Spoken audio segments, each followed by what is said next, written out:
Hello friends, आप सभी का dark desire audio YouTube channel पर स्वागत है। कहानी शुरू करने से पहले एक महत्वपूर्ण सूचना देना चाहूँगा। यह कहानी पूर्णतः काल्पनिक है। इसमें प्रस्तुत सभी पात्र, घटनाएं और स्थान लेखक की कल्पना पर आधारित है और इनका किसी भी वास्तविक व्यक्ति, घटना, जाति, संस्कृति या समाज से कोई संबंध नहीं है। इस कहानी का उद्देश्य केवल मनोरंजन करना है। हमारा किसी भी प्रकार का सामाजिक, धार्मिक या सांस्कृतिक संस्थाओं को ठोस पहुंचाने का कोई इरादा नहीं है। यदि किसी श्रोता को इस कहानी का कोई अंश अनुचित या आपत्तिजनक प्रतीत हो तो कृपया इसे केवल एक काल्पनिक एवं मनोरंजनात्मक रचना के रूप में ही ले। यह कहानी पूरी तरह से मेरी स्वयं लिखी हुई है। इसे न तो किसी अन्य लेखक से लिया गया है और न ही किसी ऑनलाइन प्लेटफॉर्म से कॉपी किया गया है। इस कहानी की सभी copyright dark desire audio channel के अंतर्गत सुरक्षित है। एपिसोड 1 पार्ट ए का। नीलकंठ आश्रम की पहाड़ियों पर रात धीरे धीरे उतर चुकी थी।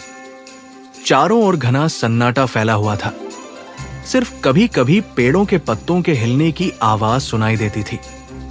चांदनी हल्के हल्के पत्थर की इमारतों पर पड़ रही थी और पूरा आश्रम किसी रहस्यमयी दुनिया जैसा लग रहा था। इसी आश्रम के एक कोने में बने छोटे से कमरे में अर्जुन चुपचाप बैठा हुआ था। उसका शरीर कई जगहों से दुख रहा था। बाजू, पीठ और छाती पर पुराने और नए घावों के निशान साफ दिखाई दे रहे थे। आज जो कुछ हुआ था वो उसके दिमाग से निकल ही नहीं पा रहा था। करण और रोहन के चेहरे, उनकी घमंडी हंसी, उनका तिरस्कार, सब कुछ उसकी आंखों के सामने घूम रहा था।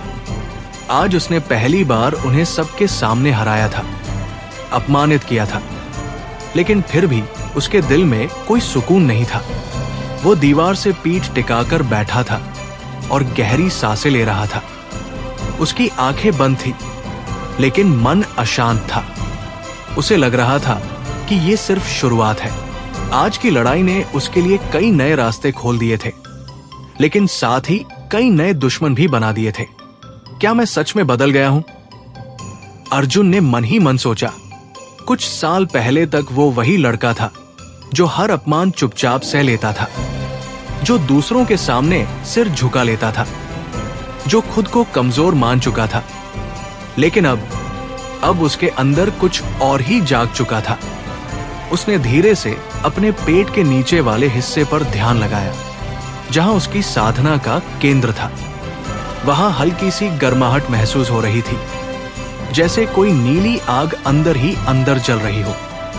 वही रहस्यमयी शक्ति जिसने बचपन में उसे चुना था, अब फिर से सक्रिय हो रही थी। उसे 5 साल पहले की वो रात याद आ गई, जब आकाश नीली बिजली से चमक उठा था और पूरी धरती कांप उठी थी। उसी रात उसकी जिंदगी बदल गई थी। उसी रात से वो दूसरों से अलग हो गया था। कमरे की मेज पर एक पुरानी डायरी रखी थी। ये उसके पिता की थी, जिसे वो हमेशा अपने साथ रखता था। अर्जुन ने उसे उठाया और धीरे धीरे पन्ने पलटने लगा। हर पन्ने पर उसके परिवार की कहानी थी, संघर्ष, सपने और अधूरे वादे। उसके पिता ने लिखा था, अगर कभी तुम्हें लगे कि तुम अकेले हो तो याद रखना, तुम्हारे अंदर एक ऐसी शक्ति है जो तुम्हें कभी हारने नहीं देगी। अर्जुन की आंखें नम हो गई। उसी समय सैकड़ों किलोमीटर दूर वाराणसी के पास एक आलीशान हवेली में माहौल बिल्कुल अलग था। वहां एक गुप्त बैठक चल रही थी। कमरे में धूप की खुशबू फैली थी और दीवारों पर पुराने योद्धाओं की तस्वीरें टंगी थी। बीच में गोल मेज के पास 3 लोग बैठे थे। करण का पिता महेश वर्मा गुस्से से भरा हुआ था। उसकी मुट्ठियां बार बार मेज पर पड़ रही थी। उस लड़के ने हमारी नाक कटवा दी, वो दांत पीसते हुए बोला। रोहन का मामा सुरेश ठाकुर गंभीर स्वर में बोला, वो अब साधारण नहीं रहा, उसके अंदर कुछ खतरनाक है। तीसरा व्यक्ति नकाब पहने बैठा था। उसकी आंखें तेज और ठंडी थी। उसने धीमी हंसी हंसी। तुम दोनों अभी भी उसे कम आंक रहे हो। महेश ने चौंक कर पूछा, मतलब? उसके अंदर नील शक्ति जाग रही है, नकाबपोश बोला। वही शक्ति जिसने कभी पूरे साधना जगत को हिला दिया था। कमरे में सन्नाटा छा गया। अगर यह सच था तो अर्जुन सिर्फ एक शिष्य नहीं बल्कि भविष्य का तूफान था। तो हमें क्या करना चाहिए? सुरेश ने पूछा। नकापोश की आवाज ठंडी हो गई। उसे बढ़ने से पहले रोकना होगा। अगली सुबह आश्रम में हलचल शुरू हो गई थी। हर तरफ शिष्य अभ्यास कर रहे थे। कोई तलवार चला रहा था, कोई ध्यान में बैठा था, तो कोई दौड़ लगा रहा था। अर्जुन मैदान में अकेला खड़ा था। वो अपनी सांसों को नियंत्रित कर रहा था। आज अकेले क्यों खड़ा है? पीछे से आवाज आई।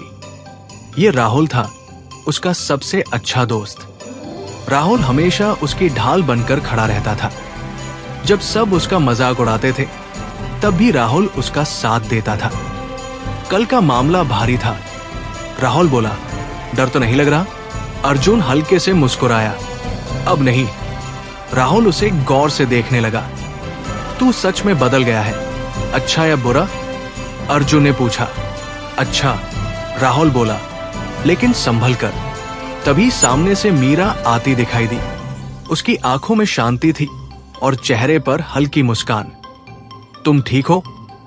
मीरा ने पूछा। अर्जुन थोड़ा चौंका। हाँ, कल बहुत चोट लगी थी, मीरा ने चिंता से कहा। उसके शब्दों में सच्ची परवाह थी। शाम को अर्जुन फिर अपने कमरे में लौट आया। दिन भर के अभ्यास के बाद भी वो थका नहीं था। उल्टा उसे लग रहा था कि उसकी ऊर्जा और बढ़ रही है। उसने ध्यान लगाना शुरू किया। धीरे धीरे कमरे की हवा भारी होने लगी। नीली रोशनी उसकी त्वचा के नीचे चमकने लगी। उसका शरीर कांपने लगा। लेकिन ये दर्द नहीं था, ये शक्ति थी। अचानक उसके मन में एक दृश्य उभरा। एक विशाल युद्ध भूमि, चारों ओर बिजली, हजारों योद्धा और बीच में खड़ा एक व्यक्ति बिल्कुल उसकी तरह। मैं कौन हूं? अर्जुन बुदबुदाया। अचानक जोरदार धमाका हुआ। खिड़कियां हिल गई। बाहर शिष्य घबरा गए। दरवाजा खुला। गुरु देवदत्त अंदर आए। उन्होंने अर्जुन को देखा, उसके चारों ओर चमकती नीली ऊर्जा को देखा और स्तब्ध रह गए। नील शक्ति, उन्होंने धीमे से कहा। आखिरकार जाग गई। और उसी पल अर्जुन की असली यात्रा शुरू हो चुकी थी। गुरु देवदत्त कुछ क्षणों तक कमरे के दरवाजे पर ही खड़े रहे। उनकी आंखें अर्जुन के चारों ओर फैली नीली आभा पर टिकी थी।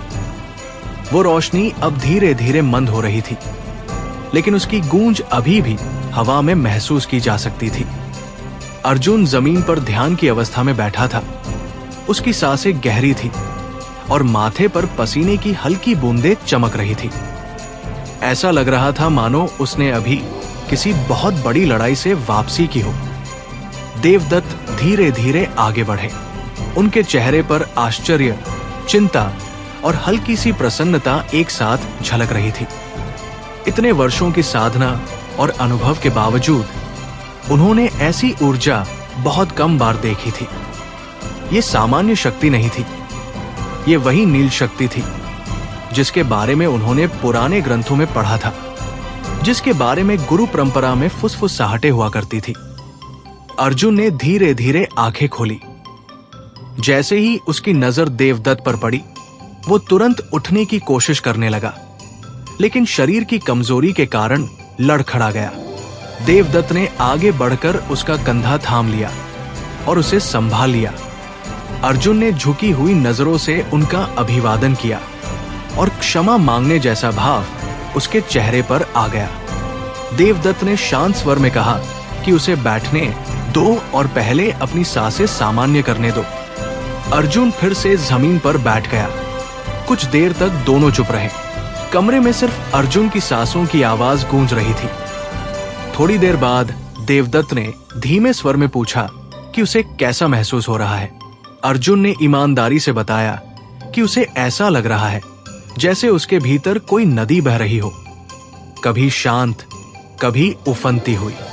कभी कभी वो शक्ति उसे डराती भी है, क्योंकि उसे समझ नहीं आता कि वो उसे कहां ले जाएगी। देवदत्त ने गहरी सांस ली और खिड़की से बाहर अंधेरी पहाड़ियों की ओर देखने लगे। उन्हें वर्षों पहले अपने गुरु की कही बातें याद आ गई, जब उन्होंने नील शक्ति के बारे में पहली बार सुना था। उनके गुरु ने कहा था कि ये शक्ति वरदान भी है और अभिशाप भी। ये इस पर निर्भर करता है कि इसे धारण करने वाला व्यक्ति कैसा है। उन्होंने अर्जुन की ओर देखकर गंभीरता से कहा कि ये शक्ति साधारण नहीं है और इसे नियंत्रित करना सीखना बहुत जरूरी है, वरना ये खुद उसे ही जला सकती है। अर्जुन ने सिर हिलाकर उनकी बात समझने का संकेत दिया, लेकिन भीतर वो और भी उलझन में पड़ गया। उसी समय बाहर गलियारे में कुछ शिष्य फुसफुसा रहे थे। राहुल और मीरा भी वहां खड़े थे। उन्होंने कमरे से आती हल्की नीली चमक और कंपन को महसूस किया था और दोनों चिंतित हो गए थे। राहुल बार बार दरवाजे की ओर देख रहा था, जबकि मीरा की आंखों में डर और जिज्ञासा दोनों थे। राहुल को याद आ रहा था कि कैसे कुछ साल पहले अर्जुन सबसे कमजोर माना जाता था और आज वही लड़का ऐसी शक्ति दिखा रहा था कि गुरु खुद उसके कमरे में आ गए थे। उसे गर्व भी हो रहा था और डर भी, क्योंकि वो जानता था कि ऐसी शक्ति मुसीबतें भी लेकर आती है। कमरे के अंदर देवदत्त ने अर्जुन को पुराने समय की कहानियां सुनानी शुरू की। उन्होंने बताया कि सदियों पहले भी एक साधक में ऐसी ही नील शक्ति जागी थी। वो व्यक्ति बहुत शक्तिशाली बना, लेकिन अहंकार के कारण अंत में सब कुछ खो बैठा।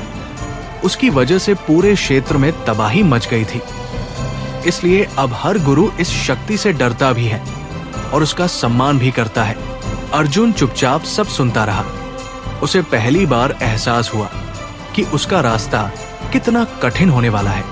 ये सिर्फ ताकतवर बनने की कहानी नहीं थी, ये खुद को संभालने की परीक्षा थी। देवदत्त ने उसे सलाह दी कि अगले कुछ दिनों तक वो सामान्य अभ्यास से दूर रहे और विशेष ध्यान साधना करे। उसे अपनी ऊर्जा को स्थिर करना सीखना होगा। उन्होंने एक विशेष मंत्र और अभ्यास विधि उसे सिखाई, जिसे केवल चुनिंदा शिष्यों को ही बताया जाता था। अर्जुन ने मन ही मन ठान लिया कि चाहे कितना भी कठिन क्यों न हो, वो पीछे नहीं हटेगा। उसने अपने पिता, अपने भाई और चू युए के चेहरे याद किए। उसने सोचा कि वो उनके भरोसे को कभी टूटने नहीं देगा। रात गहराती जा रही थी। देवदत्त कमरे से बाहर निकलने लगे, लेकिन जाने से पहले उन्होंने अर्जुन के सिर पर हाथ रखा और कहा कि वो अकेला नहीं है, आश्रम उसके साथ है। दरवाजा बंद होने के बाद अर्जुन फिर से ध्यान में बैठ गया। इस बार उसका मन पहले से ज्यादा शांत था। उसने गुरु के बताए मंत्र का अभ्यास शुरू किया। धीरे धीरे उसके भीतर की उथल पुथल कुछ कम होने लगी। उसी रात दूर एक पहाड़ी किले में वही नकाबपोश व्यक्ति एक विशाल दर्पण के सामने खड़ा था। दर्पण में नीली रोशनी की झलक दिखाई दे रही थी, मानो वो अर्जुन की साधना को देख रहा हो। उसने धीमी हंसी हंसी और बुदबुदाया कि अब खेल सच में शुरू होने वाला है। इधर अर्जुन की आंखों के सामने फिर वही दृश्य आने लगा, युद्ध भूमि, बिजली और अनगिनत चेहरे। लेकिन इस बार वो डर नहीं रहा था। वो उन दृश्यों को समझने की कोशिश कर रहा था। उसे लग रहा था कि ये सिर्फ भविष्य की झलक नहीं है, बल्कि उसकी परीक्षा है। और कहीं न कहीं उसे एहसास हो गया था कि ये रास्ता उसे सिर्फ एक योद्धा नहीं, बल्कि एक सच्चा रक्षक बनाएगा। धीरे धीरे उसकी सांसें स्थिर हो गई। नीली रोशनी शांत हो गई, लेकिन उसकी कहानी अब और गहरी होती जा रही थी। रात धीरे धीरे बीत गई और पहाड़ों के पीछे से हल्की सुनहरी रोशनी फूटने लगी। आश्रम के प्रांगण में सुबह की ठंडी हवा बह रही थी। पेड़ों की पत्तियों पर जमी ओस की बूंदें सूरज की किरणों में चमक रही थी। मंदिर की घंटियों की मध्यम आवाज पूरे परिसर में फैल रही थी। हर दिन की तरह शिष्य अपने अपने कक्षों से निकलकर साधना और अभ्यास के लिए मैदान की ओर बढ़ रहे थे। अर्जुन की आंखें धीरे धीरे खुली। पूरी रात ध्यान में बैठने के कारण उसका शरीर थोड़ा अकड़ा हुआ था, लेकिन मन अजीब सी शांति से भरा हुआ था। पहली बार उसे ऐसा लग रहा था कि उसकी अंदरूनी उथल पुथल कुछ हद तक थम गई है। उसने गहरी सांस ली और उठकर खिड़की से बाहर देखा। सूरज की पहली किरणें उसके चेहरे पर पड़ते ही उसे एक नई ऊर्जा का एहसास हुआ। वो धीरे धीरे बाहर निकला। आंगन में राहुल पहले से ही लकड़ी की तलवार से अभ्यास कर रहा था। उसकी हर चाल में उत्साह था, लेकिन संतुलन की कमी साफ दिखाई देती थी। मीरा पास ही बैठकर ध्यान कर रही थी। उसकी आंखें बंद थी और चेहरा शांत था। अर्जुन को देखकर राहुल मुस्कुराया और हाथ हिलाया। अर्जुन ने भी हल्की मुस्कान के साथ उसका अभिवादन किया, लेकिन भीतर ही भीतर वो खुद को अलग महसूस कर रहा था। अब उसे लगने लगा था कि उसका रास्ता बाकी शिष्यों से अलग होने वाला है।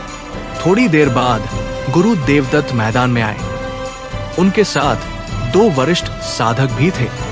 उन्होंने सभी शिष्यों को एकत्र होने का संकेत दिया। कुछ ही मिनटों में पूरा मैदान भर गया। देवदत्त की आवाज में गंभीरता थी जब उन्होंने बताया कि आने वाले दिनों में विशेष प्रशिक्षण शुरू होने वाला है। उन्होंने कहा कि हाल के समय में आसपास के क्षेत्रों में अजीब घटनाएं बढ़ रही हैं। कई गांवों से खबरें आ रही थी कि रात में रहस्यमयी जीव दिखाई देते हैं, फसलें नष्ट हो रही हैं और लोग अचानक बीमार पड़ रहे हैं। ये सब साधारण नहीं था। उन्हें शक था कि कोई गहरी अंधकार शक्ति फिर से जाग रही है। ये सुनकर शिष्यों के बीच हलचल मच गई।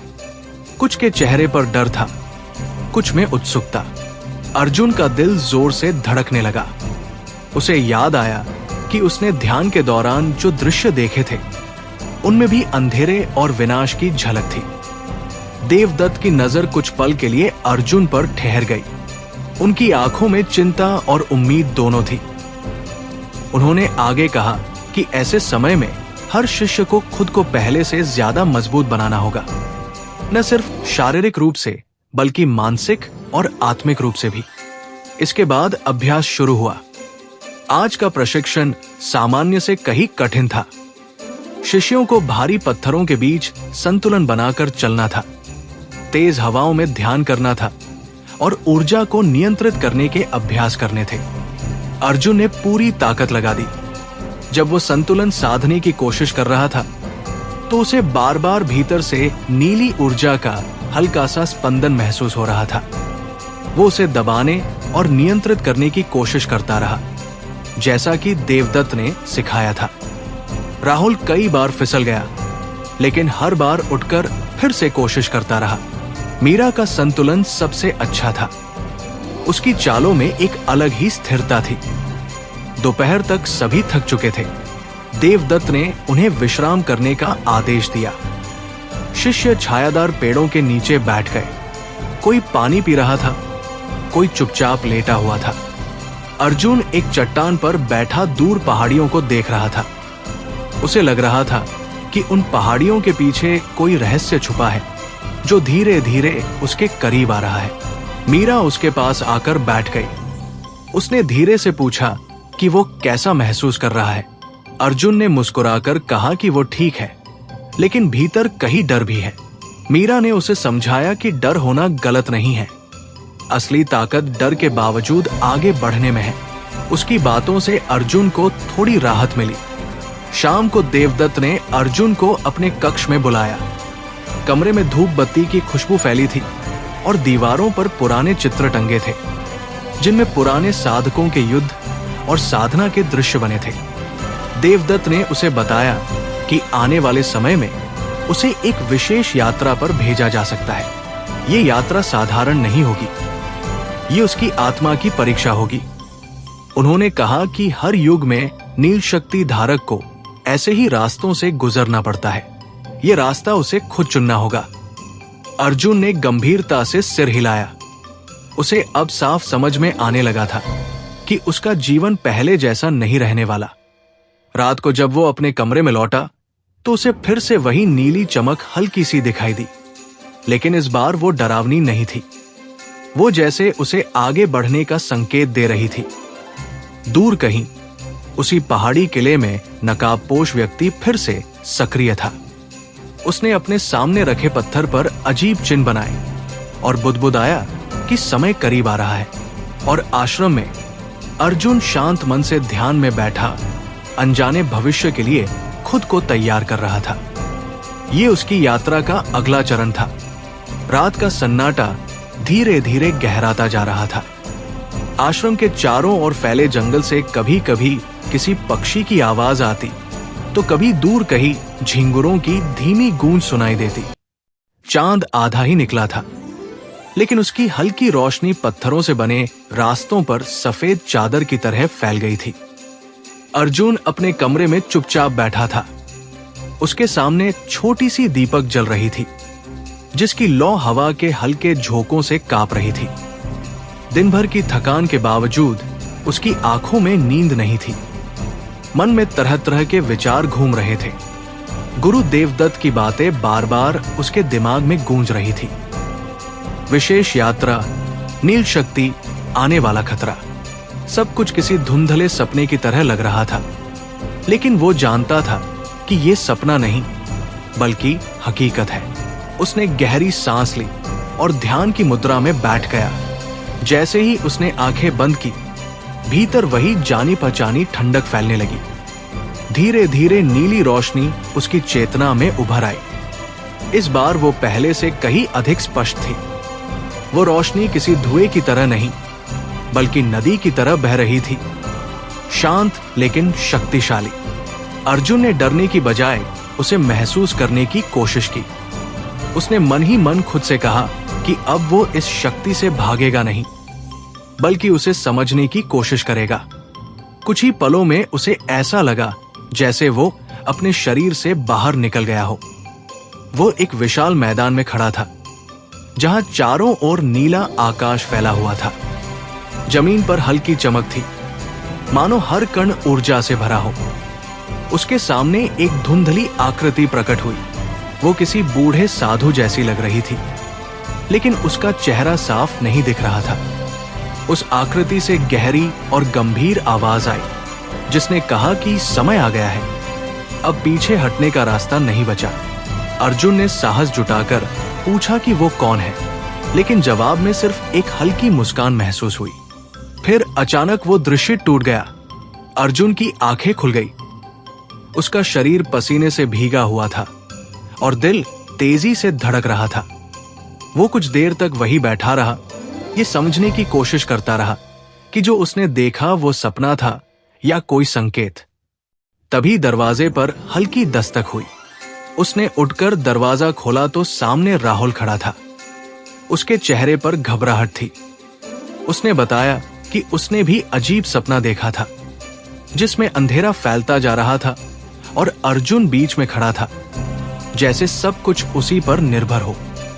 अर्जुन ये सुनकर चौंक गया। दोनों कुछ देर तक चुप रहे। फिर उन्होंने तय किया कि सुबह गुरु देवदत्त को इस बारे में बताएंगे। रात फिर से शांत हो गई, लेकिन अर्जुन का मन अब पहले जैसा नहीं था। उसे लगने लगा था कि घटनाएं तेजी से जुड़ रही हैं। अगली सुबह सूरज निकलने से पहले ही आश्रम में हलचल शुरू हो गई। वरिष्ठ साधक दौड़ते हुए इधर उधर जा रहे थे। कहीं मंत्रोच्चार हो रहा था, कहीं तैयारी। अर्जुन बाहर निकला तो देखा कि देवदत्त और अन्य गुरु एक बड़े पत्थर के मंच के पास खड़े हैं। उनके चेहरे पर गंभीरता थी। थोड़ी देर बाद सभी शिष्यों को बुलाया गया। देवदत्त ने बताया कि उन्हें पहाड़ों के पार बसे देवगढ़ क्षेत्र में एक विचित्र ऊर्जा स्रोत का पता चला है। वही स्रोत आसपास की समस्याओं की जड़ हो सकता है। उन्होंने कहा कि एक छोटी टीम को वहां भेजा जाएगा, जो स्थिति की जांच करेगी। ये मिशन खतरनाक हो सकता है, इसलिए केवल वही जाएंगे जो मानसिक और शारीरिक रूप से तैयार हों। अर्जुन का नाम सबसे पहले लिया गया। उसके बाद मीरा और 2 अन्य वरिष्ठ शिष्य चुने गए। ये सुनकर कुछ शिष्य हैरान हुए, कुछ ईर्ष्या करने लगे, लेकिन अर्जुन शांत रहा। उसे अंदर से लग रहा था कि यही वो यात्रा है जिसकी बात देवदत्त ने की थी। मीरा ने उसकी ओर देखा और हल्के से सिर हिलाया, जैसे कह रही हो कि वो उसके साथ है। तैयारी शुरू हो गई। उन्हें खास तावीज, औषधियां और कुछ प्राचीन ग्रंथ दिए गए। देवदत्त ने अर्जुन को अलग बुलाकर एक छोटा सा नीला पत्थर दिया। उन्होंने कहा कि यह पत्थर उसकी शक्ति को संतुलित रखने में मदद करेगा। अर्जुन ने उसे श्रद्धा से लिया और अपने गले में पहन लिया। दोपहर तक सब तैयार हो गए।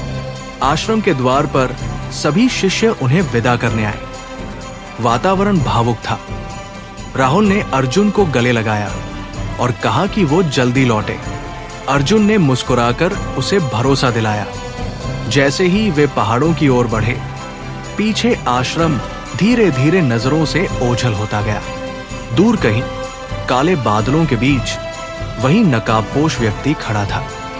उसने नीले आकाश की ओर देखते हुए बुदबुदाया कि मोहरा चल चुका है और अर्जुन अनजाने खतरों की ओर बढ़ते हुए अपने भाग्य की ओर कदम रख रहा था। ये यात्रा सिर्फ शुरुआत थी। पहाड़ों की ओर जाती वो पथरीली पगडंडी सुबह की हल्की धूप में चमक रही थी। हवा में ठंडक थी, लेकिन उसमें एक अजीब सी ताजगी भी घुली हुई थी। चारों ओर ऊंचे ऊंचे देवदार और चीड़ के पेड़ खड़े थे, जिनकी पत्तियां हवा के साथ सरसराकर मानो यात्रियों का स्वागत कर रही थी। अर्जुन सबसे आगे चल रहा था। उसके कंधे पर छोटा सा थैला लटका था और आंखों में एक अनजाना उत्साह और चिंता दोनों साथ साथ चमक रहे थे। उसके पीछे मीरा चल रही थी। वो शांत थी, लेकिन उसकी नजरें हर छोटी बड़ी चीज पर पैनी थी। उसके बाद विक्रम और नीरज थे, जो आश्रम के वरिष्ठ शिष्य माने जाते थे। दोनों का अनुभव इस यात्रा में बहुत काम आने वाला था। रास्ता धीरे धीरे कठिन होता जा रहा था। कहीं पत्थर खिसके हुए थे तो कहीं संकरी चढ़ाई थी। कई बार उन्हें सावधानी से एक एक कदम रखना पड़ता, वरना फिसलने का खतरा था। चलते चलते अर्जुन को गुरु देवदत्त की बातें याद आने लगी। उन्होंने कहा था कि यह रास्ता सिर्फ शरीर की परीक्षा नहीं लेगा, बल्कि मन और आत्मा की भी परीक्षा करेगा। कुछ देर बाद वे एक छोटे से झरने के पास पहुंचे। साफ पानी चट्टानों से टकराकर नीचे गिर रहा था और उसकी आवाज पूरे जंगल में गूंज रही थी। सभी ने वहां थोड़ी देर रुकने का फैसला किया। थकान अब साफ दिखने लगी थी। अर्जुन ने झरने का पानी अपने चेहरे पर छींटा और गहरी सांस ली। उसे भीतर एक हल्की बेचैनी महसूस हो रही थी, जैसे कोई अनदेखा खतरा पास ही मंडरा रहा हो। मीरा ने भी ये महसूस किया और धीरे से उसकी ओर देखा। बिना कुछ कहे दोनों समझ गए कि सावधान रहना जरूरी है। थोड़ी देर आराम करने के बाद वे फिर चल पड़े। जैसे जैसे वे ऊपर चढ़ते गए, हवा और ठंडी होती गई। बादल उनके आसपास मंडराने लगे थे। कभी कभी ऐसा लगता कि वे किसी सपनों की दुनिया में चल रहे हैं, जहां सब कुछ धुंधला और रहस्यमय है। दोपहर के करीब वे एक खुले मैदान में पहुंचे। चारों ओर ऊंची चट्टानें थी और बीच में घास का छोटा सा मैदान। यही उन्होंने कुछ देर रुककर भोजन किया। साधारण सूखा भोजन था, लेकिन इस सफर में वही सबसे बड़ा सहारा था। भोजन करते समय विक्रम ने बताया कि उसने बचपन में अपने गुरु से देवगढ़ क्षेत्र के बारे में सुना था। कहा जाता है कि वहां प्राचीन समय में महान साधकों ने साधना की थी और उनकी छोड़ी हुई ऊर्जा आज भी वहां मौजूद है। लेकिन साथ ही ये भी कहा जाता है कि जो लोग लालच या अहंकार के साथ वहां जाते हैं, वे कभी लौटकर नहीं आते। ये बात सुनकर नीरज थोड़ा असहज हो गया, लेकिन अर्जुन ने मन ही मन खुद को शांत रखा। उसे पता था कि डरने से कुछ नहीं होगा। खाना खत्म करने के बाद वे फिर आगे बढ़े। अब रास्ता और भी खतरनाक होता जा रहा था। कई जगहों पर उन्हें रस्सियों की मदद से चट्टानों पर चढ़ना पड़ा। अर्जुन ने देखा कि मीरा कितनी फुर्ती से आगे बढ़ रही है। उसकी चाल में आत्मविश्वास था, जो उसे और भी प्रेरित कर रहा था। शाम होते होते आसमान पर लालिमा छा गई। सूरज पहाड़ों के पीछे छिपने लगा और वातावरण में हल्की उदासी घुल गई। उन्होंने तय किया कि अब यही कहीं रात बितानी होगी। थोड़ी खोज के बाद उन्हें एक छोटी सी गुफा मिली, जो ठंडी हवा और जंगली जानवरों से बचाव के लिए पर्याप्त थी। गुफा के अंदर उन्होंने छोटा सा अलाव जलाया। आग की रोशनी में सबके चेहरे चमकने लगे। थकान के बावजूद मन थोड़ा हल्का हो गया था। अर्जुन आग के पास बैठा था और नीले पत्थर को हाथ में लेकर देख रहा था, जो देवदत्त ने दिया था। उसकी सतह पर हल्की चमक थी, मानो उसमें कोई जीवित शक्ति हो। उसने महसूस किया कि जब भी वो पत्थर को छूता है, उसके भीतर एक अजीब शांति फैल जाती है। मीरा ने यह देखा और मन ही मन सोचा कि अर्जुन सच में अलग है। उसमें कुछ ऐसा है जो उसे बाकी लोगों से अलग बनाता है। रात गहराने लगी, बाहर हवा तेज हो गई थी और पेड़ों की आवाज डरावनी लग रही थी। अचानक नीरज ने बाहर से किसी हलचल की ओर इशारा किया। सब सतर्क हो गए। कुछ ही पलों में उन्होंने देखा कि गुफा के बाहर अंधेरे में दो चमकती हुई आंखें दिखाई दी। फिर एक और फिर कई। जंगल के जंगली भेड़िए गुफा के आसपास जमा हो चुके थे। विक्रम ने धीरे से सभी को तैयार रहने का इशारा किया। अर्जुन का दिल तेज धड़कने लगा, लेकिन उसने खुद को संभाला। उसने महसूस किया कि उसके भीतर की नीली ऊर्जा धीरे धीरे जागने लगी है। भेड़िए धीरे धीरे पास आ रहे थे। ये उनकी पहली असली परीक्षा थी और ये रात आसान नहीं होने वाली थी। रात का अंधेरा धीरे धीरे और गहरा होता जा रहा था। गुफा के बाहर हवा की सिसकारी और पेड़ों की सरसराहट किसी अनजान खतरे की तरह लग रही थी। अलाव की लौ हल्की हल्की कांप रही थी, जैसे वो भी आने वाले संकट को महसूस कर रही हो। अर्जुन, मीरा, विक्रम और नीरज चारों ओर से सतर्क होकर खड़े थे।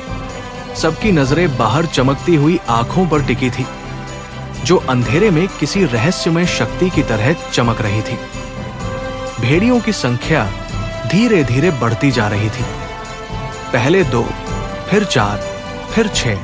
कुछ ही पलों में दर्जन भर से ज्यादा भेड़िए गुफा के चारों ओर जमा हो चुके थे। उनके मुंह से निकलती भारी सांसें और धीमी गुर्राहट वातावरण को और भी भयावह बना रही थी। नीरज का चेहरा थोड़ा पीला पड़ गया था। उसने पहले कभी इतनी नजदीक से जंगली जानवरों का सामना नहीं किया था। उसके हाथ हल्के से कांप रहे थे, लेकिन वो उन्हें छिपाने की कोशिश कर रहा था। मीरा पूरी तरह शांत थी, लेकिन उसकी आंखों में तीव्र सजगता झलक रही थी। वो हर भेड़िए की हर हरकत को ध्यान से देख रही थी। विक्रम ने धीरे से सबको संकेत दिया कि घबराना नहीं है। उसने अपने थैले से एक छोटा सा लोहे का डंडा निकाला, जो साधना के समय हथियार की तरह इस्तेमाल किया जाता था। अर्जुन ने भी अपनी मुट्ठियां कस ली। उसके भीतर कहीं गहराई में नीली ऊर्जा धीरे धीरे जागने लगी थी, जैसे कोई सोई हुई शक्ति अब हरकत में आ रही हो। पहला भेड़िया अचानक आगे बढ़ा। उसकी आंखों में भूख और आक्रामकता साफ झलक रही थी। वो धीरे धीरे गुफा के अंदर झांकने लगा। उसी पल मीरा ने पास पड़ा एक जलता हुआ लकड़ी का टुकड़ा उठाया और बाहर की ओर फेंका। आग की चमक देखकर भेड़िया थोड़ा पीछे हट गया, लेकिन पूरी तरह डरा नहीं। कुछ ही क्षणों में बाकी भेड़िए भी पास आने लगे। वे अब गोल घेरा बनाकर खड़े थे, जैसे किसी संकेत का इंतजार कर रहे हों। अर्जुन के मन में अचानक गुरु देवदत्त की एक बात गूंज उठी थी कि असली साधक वही होता है जो डर को अपने भीतर पनपने न दे। उसने गहरी सांस ली और अपनी आंखें बंद कर ली।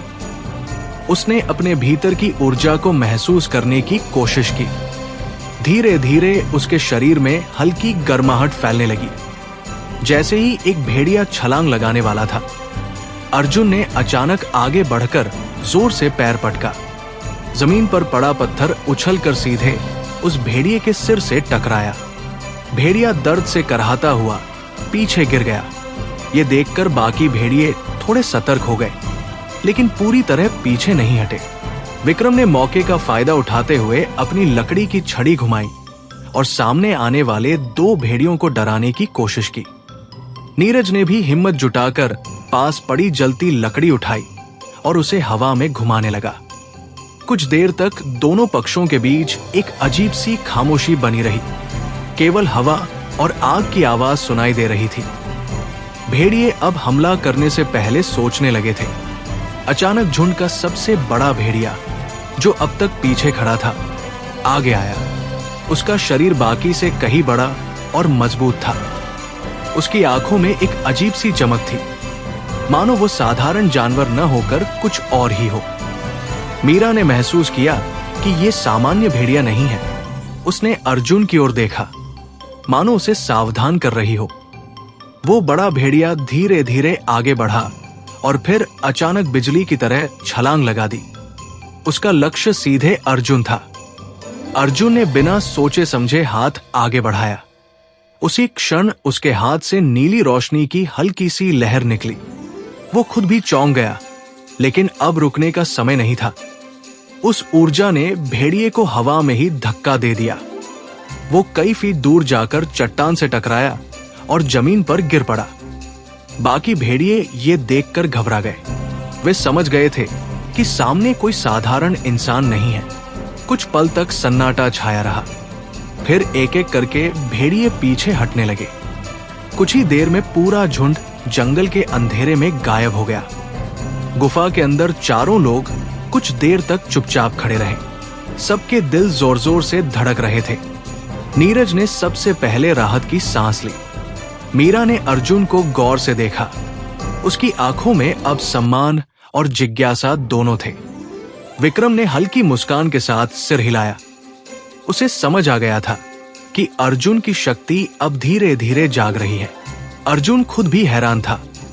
उसने कभी नहीं सोचा था कि वो ऐसा कुछ कर पाएगा। उसके हाथ अभी भी हल्के से कांप रहे थे। रात अब और भी शांत लगने लगी थी, लेकिन ये शांति अस्थायी थी। सब जानते थे कि ये सिर्फ शुरुआत थी। देवगढ़ की राह पर अब असली परीक्षाएं बाकी थी। रात की घटना के बाद गुफा में अजीब सी शांति छा गई थी। बाहर जंगल अब शांत लग रहा था, लेकिन उस शांति के पीछे छिपा खतरा सभी महसूस कर रहे थे। अलाव की आग धीरे धीरे बुझने लगी थी और उसकी लाल पीली लपटें अब केवल अंगारों में बदल चुकी थी। हल्की हल्की रोशनी में अर्जुन, मीरा, विक्रम और नीरज अपने अपने स्थान पर बैठे हुए थे। किसी के चेहरे पर चैन नहीं था। सबके मन में एक ही सवाल घूम रहा था कि आगे क्या होने वाला है। अर्जुन चुपचाप दीवार से पीठ टिकाकर बैठा था। उसकी निगाहें अपने हाथों पर टिकी हुई थी।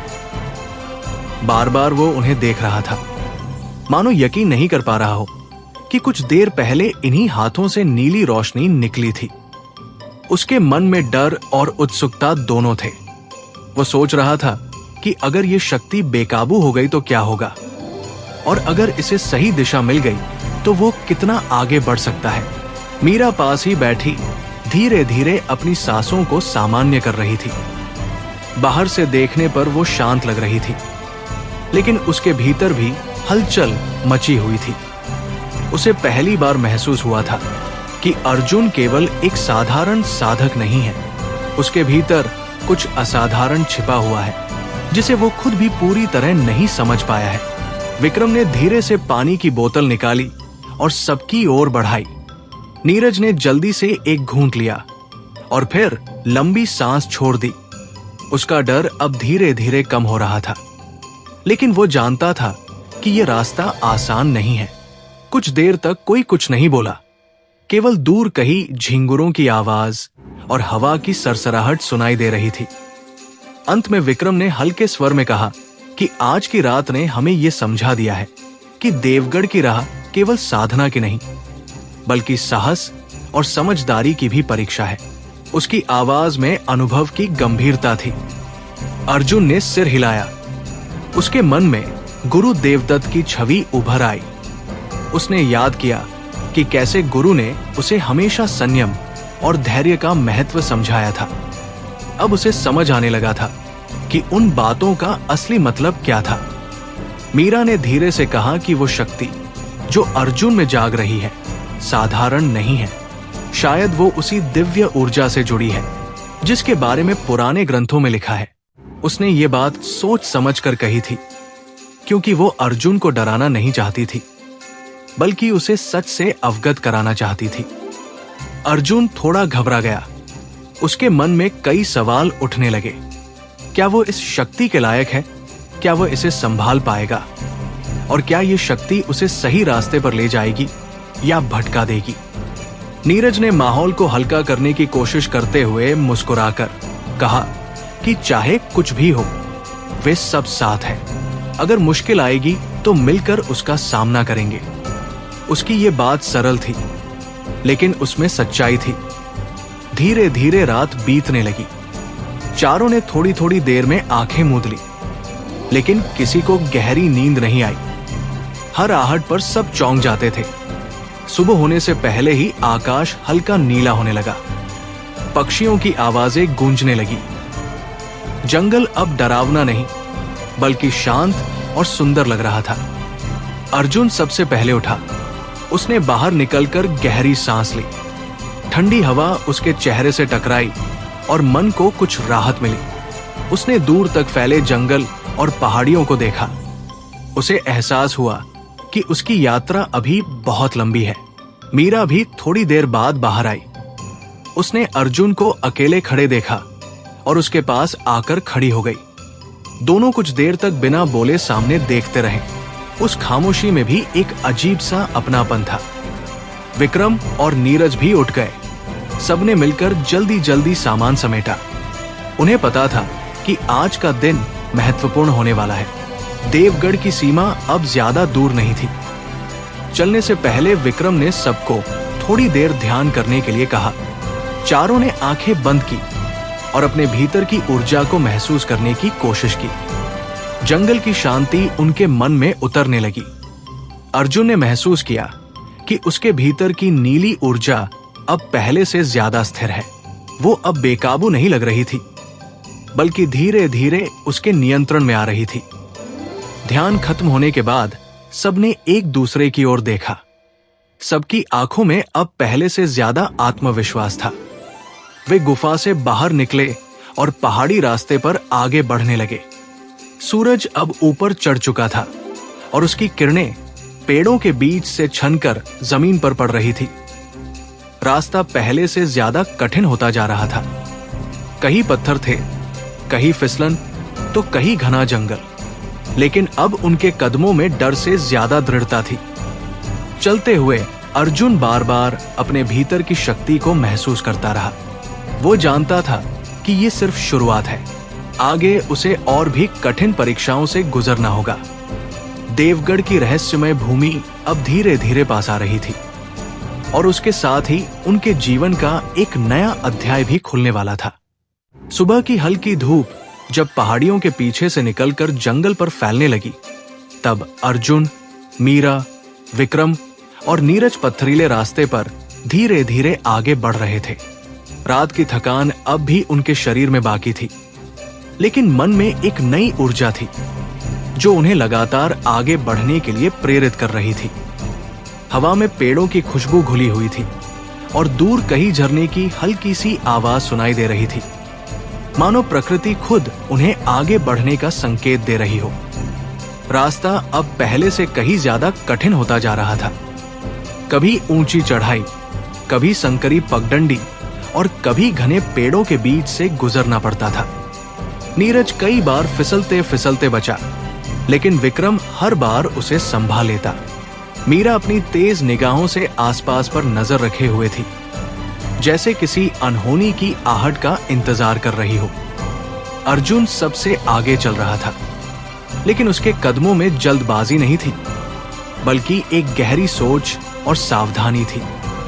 चलते चलते अचानक उन्हें सामने एक चौड़ा मैदान दिखाई दिया।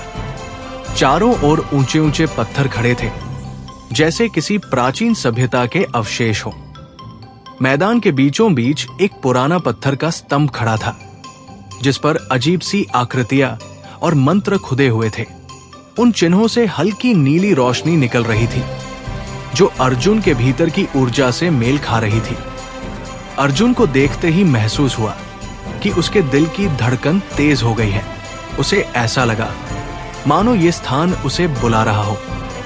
उसके कदम अपने आप उस स्तंभ की ओर बढ़ने लगे। मीरा ने यह देखा तो वो थोड़ी चिंतित हो गई, लेकिन उसने उसे रोका नहीं, क्योंकि वो जानती थी कि ये अनुभव अर्जुन के लिए जरूरी हो सकता है। जैसे ही अर्जुन ने स्तंभ के पास कदम रखा, हवा अचानक तेज हो गई, पेड़ झूमने लगे और चारों ओर हल्की सी गूंज फैल गई।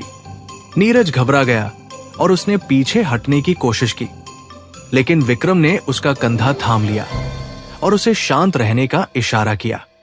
अर्जुन ने धीरे से अपना हाथ उस पत्थर पर रखा। उसी पल उसके शरीर में एक झटका सा महसूस हुआ। उसकी आंखों के सामने कई दृश्य घूमने लगे। उसे एक प्राचीन योद्धा दिखाई दिया जो इसी तरह की नीली ऊर्जा से घिरा हुआ था। वो योद्धा अंधकार से लड़ रहा था और उसके पीछे हजारों लोग खड़े थे।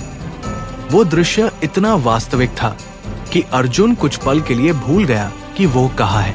मीरा ने देखा कि अर्जुन की आंखें हल्की नीली चमक से भर गई है और उसका शरीर स्थिर हो गया है। वो घबरा गई, लेकिन विक्रम ने उसे इशारे से शांत रहने को कहा। वो समझ गया था कि अर्जुन किसी गहरे अनुभव से गुजर रहा है। कुछ क्षण बाद अर्जुन ने गहरी सांस ली और धीरे धीरे अपना हाथ पीछे खींच लिया। उसकी आंखों की चमक कम हो गई और वो सामान्य हो गया, लेकिन उसके चेहरे पर एक अलग-सी गंभीरता आ गई थी। उसने बाकी तीनों की ओर देखा और महसूस किया कि उसके भीतर कुछ बदल चुका है।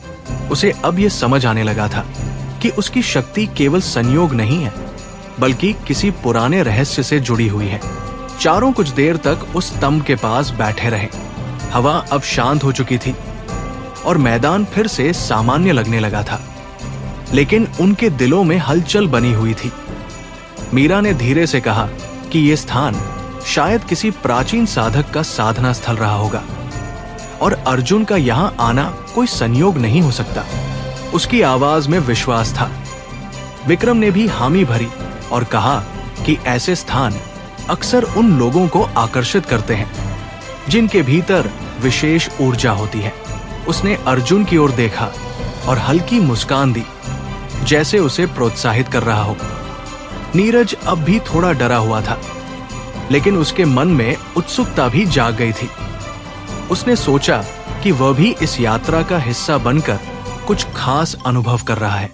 कुछ देर आराम करने के बाद वे फिर से चल पड़े। अब रास्ता थोड़ा समतल हो गया था, लेकिन वातावरण में एक अलग-सा दबाव महसूस हो रहा था, मानो वे किसी महत्वपूर्ण सीमा के करीब पहुंच रहे हों। चलते हुए अर्जुन अपने मन में उस दृश्य को बार-बार दोहराता रहा जो उसने स्तंभ को छूते समय देखा था। वो समझना चाहता था कि उस योद्धा का उससे क्या संबंध है और वो अंधकार क्या था जिससे वो लड़ रहा था। सूरज धीरे धीरे ढलने लगा और आकाश में सुनहरी रंगत फैल गई। सामने दूर पहाड़ियों के बीच एक विशाल द्वार जैसा ढांचा दिखाई देने लगा। वो पत्थरों से बना था और उस पर भी वही पुराने चिन्ह खुदे हुए थे। विक्रम ने गहरी सांस लेते हुए कहा कि यही देवगढ़ की सीमा है। उसकी आवाज में सम्मान और गंभीरता थी। चारों वहीं रुक गए और उस द्वार को देखने लगे। उन्हें एहसास हुआ कि अब तक की यात्रा सिर्फ तैयारी थी, असली परीक्षा अब शुरू होने वाली थी। अर्जुन ने अपने मुट्ठी को धीरे से भींचा और मन ही मन संकल्प लिया कि चाहे जो भी हो वो पीछे नहीं हटेगा। उसके साथ उसके दोस्त थे, उसका विश्वास था और अब उसकी शक्ति भी धीरे धीरे जाग रही थी। चारों ने एक दूसरे की ओर देखा, बिना कुछ कहे ही एक दूसरे को हिम्मत दी और फिर धीरे धीरे उस रहस्यमय द्वार की ओर कदम बढ़ा दिए जहां से उनकी जिंदगी का सबसे बड़ा संघर्ष शुरू होने वाला था। देवगढ़ की विशाल पत्थरीली सीमा के सामने खड़े अर्जुन, मीरा, विक्रम और नीरज कुछ क्षणों तक निःशब्द रहे। वो द्वार किसी साधारण किले का प्रवेश द्वार नहीं था, बल्कि जैसे समय के पार खड़ी कोई प्राचीन चेतावनी हो। ऊंचे ऊंचे काले पत्थरों से बना वो मेहराब आकाश को छूता हुआ प्रतीत होता था और उस पर उकेरे गए रहस्यमय चिन्ह सांझ की ढलती रोशनी में हल्की नीली चमक बिखेर रहे थे।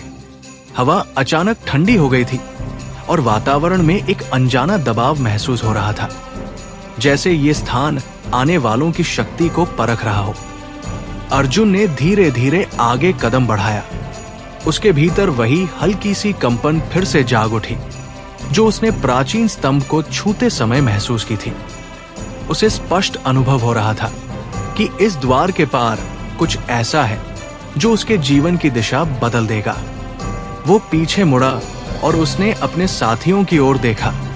मीरा की आंखों में चिंता थी, लेकिन साथ ही दृढ़ विश्वास भी था। विक्रम का चेहरा शांत था, जैसे वो किसी युद्ध भूमि में प्रवेश से पहले की तैयारी कर चुका हो। नीरज थोड़ी घबराहट के बावजूद साहस जुटाकर खड़ा था, क्योंकि वो जानता था कि अब पीछे लौटना संभव नहीं। चारों धीरे धीरे उस विशाल मेहराब के नीचे से भीतर प्रवेश करने लगे। जैसे ही उन्होंने सीमा पार की, हवा में एक कंपन सा उठा। कुछ क्षणों के लिए उनके कानों में गूंज सी भर गई और फिर सब शांत हो गया। सामने फैला दृश्य किसी भूले हुए राज्य जैसा था। टूटे हुए मंदिर, आधे धन से स्तंभ, जंगली बेलों से लिपटी दीवारें और दूर पहाड़ी की तलहटी में फैला एक विशाल मैदान, जहां कभी शायद राज दरबार हुआ करता होगा। अब वहां केवल खामोशी थी, लेकिन वो खामोशी सामान्य नहीं थी। उसमें छिपा था अतीत का भार और अनगिनत रहस्यों की आहट। मीरा ने धीमी आवाज में कहा कि यह स्थान साधारण नहीं है। उसने महसूस किया कि यहाँ की ऊर्जा अलग है, जैसे यहाँ कभी महान साधकों ने तपस्या की हो। विक्रम ने आसपास की संरचनाओं को ध्यान से देखा और अंदाजा लगाया कि यह राज्य बहुत पुराना होगा, शायद सदियों पहले किसी विनाशकारी युद्ध में उजड़ा हुआ। नीरज ने जमीन पर पड़े कुछ पुराने शस्त्रों के अवशेष देखे और उसकी रीढ़ में सिहरन दौड़ गई। अर्जुन चुप था। उसकी दृष्टि दूर उस पहाड़ी की ओर टिक गई थी, जहां उसे धुंधली सी रोशनी दिखाई दे रही थी। वो रोशनी स्थिर नहीं थी, बल्कि जैसे किसी जीवित शक्ति की तरह धड़क रही थी। उसे महसूस हुआ कि वही स्थान उसकी मंजिल है। उसके कदम अनायास उसी दिशा में बढ़ने लगे। बाकी तीनों ने एक दूसरे को देखा और उसके पीछे चल पड़े। जैसे जैसे वे आगे बढ़े, जमीन पर पड़े पत्थर और टूटे हुए खंडहर उनके रास्ते में आते रहे। अचानक हवा में एक अजीब सी सरसराहट गूंजी। अर्जुन ने तुरंत रुककर हाथ उठाया, संकेत दिया कि सब सावधान हो जाए। अगले ही क्षण चारों ओर की झाड़ियों में हलचल हुई और काले वस्त्रों में लिपटे 3-4 आकृतियां बाहर आ गई। उनके चेहरे कपड़ों से ढके थे और हाथों में नुकीले हथियार चमक रहे थे। मीरा का चेहरा गंभीर हो गया। विक्रम ने तुरंत अपनी तलवार निकाल ली। नीरज पीछे हट गया, लेकिन उसने भी हिम्मत नहीं छोड़ी। अर्जुन ने उन अजनबियों की ओर देखा और उसकी आंखों में ठंडी चमक आ गई। उसे समझते देर नहीं लगी कि ये लोग साधारण डाकू नहीं हैं, बल्कि किसी संगठित शक्ति के लोग हैं जो इस स्थान की रखवाली कर रहे हैं, या शायद किसी और मकसद से यहाँ छिपे हैं। उनमें से एक ने आगे बढ़कर भारी आवाज में चेतावनी दी कि यह स्थान वर्जित है और यहां से तुरंत लौट जाओ। उसकी आवाज में धमकी साफ झलक रही थी। अर्जुन ने शांत स्वर में जवाब दिया कि वे किसी से लड़ने नहीं आए, लेकिन अगर रास्ता रोका गया तो वे पीछे भी नहीं हटेंगे। उसकी बात में घमंड नहीं था, लेकिन दृढ़ता थी। अगले ही पल बिना और शब्दों के हमला शुरू हो गया। काले वस्त्रधारी तेजी से उनकी ओर झपटे। विक्रम ने पहले हमले को अपनी तलवार से रोका और जोरदार वार किया। मीरा ने फुर्ती से एक को चकमा देकर उसकी कलाई पकड़ ली और उसे जमीन पर पटक दिया। नीरज ने पीछे से आते एक हमलावर को पत्थर फेंककर रोका। अर्जुन के सामने जो व्यक्ति था वो बाकी से अधिक ताकतवर प्रतीत हो रहा था। उसकी चाल तेज और वार सटीक थे। अर्जुन ने कुछ क्षणों तक केवल बचाव किया, जैसे वो उसकी ताकत को परख रहा हो। फिर अचानक उसने अपने भीतर की ऊर्जा को महसूस किया। उसके हाथों में हल्की नीली आभा झिलमिलाने लगी। उसने एक सटीक प्रहार किया जो सीधा उस व्यक्ति की छाती पर पड़ा। वो हमलावर पीछे जा गिरा और उसकी सांसें भारी हो गई। कुछ ही क्षणों में चारों ने मिलकर उन हमलावरों को परास्त कर दिया। काले वस्त्रधारी घायल अवस्था में पीछे हट गए और घने खंडहरों में गायब हो गए। मैदान फिर से शांत हो गया, लेकिन अब वातावरण में पहले से अधिक तनाव था। मीरा ने अर्जुन की ओर देखा और महसूस किया कि उसकी शक्ति पहले से और भी प्रबल हो गई है। विक्रम ने कहा कि यह तो केवल शुरुआत है। अगर यहां ऐसे पहरेदार हैं, तो आगे और भी बड़े खतरे हो सकते हैं।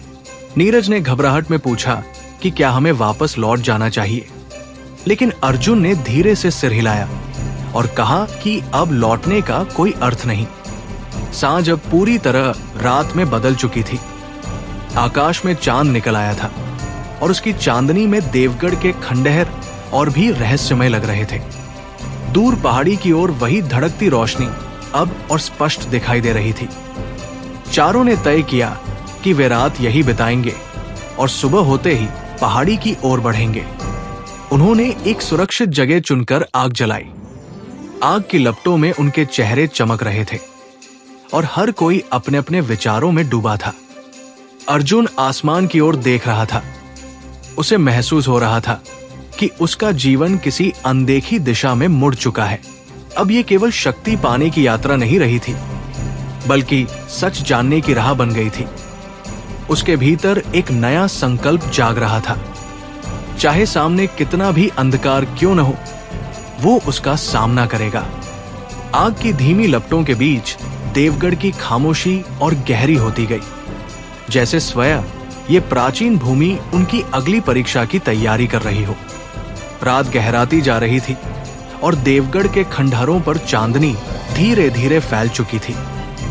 चारों ओर एक अजीब सी शांति थी, लेकिन ये शांति सुकून देने वाली नहीं थी, बल्कि किसी तूफान से पहले की खामोशी जैसी लग रही थी। आग की लपटें हल्के हल्के जल रही थी और उनके चारों ओर अर्जुन, मीरा, विक्रम और नीरज चुपचाप बैठे हुए थे। हर कोई अपने अपने मन में चल रहे विचारों से जूझ रहा था। अर्जुन की निगाहें आग में उठती चिंगारियों पर टिकी थी। उसके भीतर हलचल मची हुई थी। आज की लड़ाई ने उसे ये एहसास दिला दिया था कि उसकी शक्ति अब पहले जैसी सीमित नहीं रही, लेकिन इसके साथ ही जिम्मेदारी भी बढ़ गई थी। वो जानता था कि आगे की राह आसान नहीं होगी। उसे बार बार वही नीली आभा याद आ रही थी, जो हमले के समय उसके हाथों में उभरी थी। वो समझ नहीं पा रहा था कि ये शक्ति कहां से आ रही है और कैसे धीरे धीरे उसके शरीर का हिस्सा बनती जा रही है। मीरा पास बैठी आग में सूखी लकड़ियां डाल रही थी। उसके चेहरे पर थकान थी, लेकिन आंखों में सतर्कता बनी हुई थी। वो देवगढ़ की ऊर्जा को लगातार महसूस कर रही थी।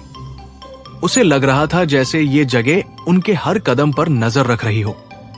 वो जानती थी कि ऐसे प्राचीन स्थानों में केवल बाहरी खतरे ही नहीं होते, बल्कि मानसिक और आध्यात्मिक परीक्षाएं भी होती है। विक्रम अपनी तलवार को कपड़े से साफ कर रहा था। उसकी हर हरकत में अनुशासन झलक रहा था। वो कम बोलता था, लेकिन भीतर ही भीतर हर स्थिति का विश्लेषण करता रहता था। आज की मुठभेड़ ने उसे ये सोचने पर मजबूर कर दिया था कि वे शायद किसी बड़े संघर्ष के बीच फंसने वाले हैं। उसे अनुभव हो गया था कि जिन लोगों से उनका सामना हुआ, वे केवल साधारण रक्षक नहीं थे, बल्कि किसी बड़े संगठन का हिस्सा हो सकते हैं। नीरज आग के पास बैठा बार बार इधर उधर देख रहा था। हर हल्की आवाज पर वो चौकन्ना हो जाता। उसके मन में डर भी था और उत्साह भी। उसे लगता था कि वो किसी ऐसी कहानी का हिस्सा बन गया है जो साधारण लोगों की जिंदगी से बहुत दूर है। कभी कभी उसे अपने गांव और परिवार की याद आती, लेकिन फिर अर्जुन को देखकर उसे साहस मिल जाता। कुछ देर बाद मीरा ने चुप्पी तोड़ी। उसने धीरे से कहा कि उसे इस जगह से अजीब संकेत मिल रहे हैं, जैसे कोई उन्हें पहाड़ी की ओर बुला रहा हो। अर्जुन ने उसकी बात ध्यान से सुनी।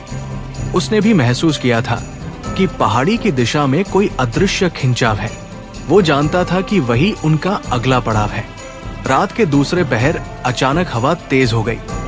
पेड़ों की सूखी टहनियां सरसराने लगी और दूर कहीं उल्लुओं की आवाज गूंज उठी। आग की लपटें कुछ क्षणों के लिए तेज भड़की और फिर शांत हो गई। उसी समय अर्जुन को अपने भीतर हल्का सा कंपन महसूस हुआ। उसे ऐसा लगा जैसे कोई उसे नींद में भी सचेत कर रहा हो। धीरे धीरे सब सोने लगे, लेकिन अर्जुन की आंखों में नींद नहीं थी। वो ध्यान की अवस्था में बैठ गया। उसने अपनी सांसों पर ध्यान केंद्रित किया और भीतर की ऊर्जा को महसूस करने लगा। जैसे ही उसने मन को शांत किया, उसके चारों ओर हल्की नीली रोशनी फैलने लगी, जो केवल उसे ही दिखाई दे रही थी। उसे लगा जैसे कोई पुरानी आवाज उसके भीतर गूंज रही हो, जो उसे आगे बढ़ने के लिए प्रेरित कर रही हो। अचानक उसे एक दृश्य दिखाई दिया। उसने खुद को उसी पहाड़ी के शिखर पर खड़ा देखा, जहां एक प्राचीन मंदिर जैसा ढांचा था। उसके बीचों बीच एक चमकता हुआ पत्थर था, जो लगातार ऊर्जा छोड़ रहा था। जैसे ही उसने उस पत्थर को छुआ, उसके शरीर में बिजली सी दौड़ गई। वो दृश्य इतना वास्तविक था कि अर्जुन चौंककर आंखें खोल बैठा। उसका दिल तेज धड़क रहा था। वो समझ गया कि यह साधारण सपना नहीं था, बल्कि किसी प्रकार का संकेत था। शायद वही स्थान उसकी शक्ति के रहस्य से जुड़ा हुआ था। उसने मन ही मन ठान लिया कि चाहे जो भी हो, वो उस स्थान तक पहुंचेगा। सुबह होने से पहले ही आसमान हल्का नीला होने लगा।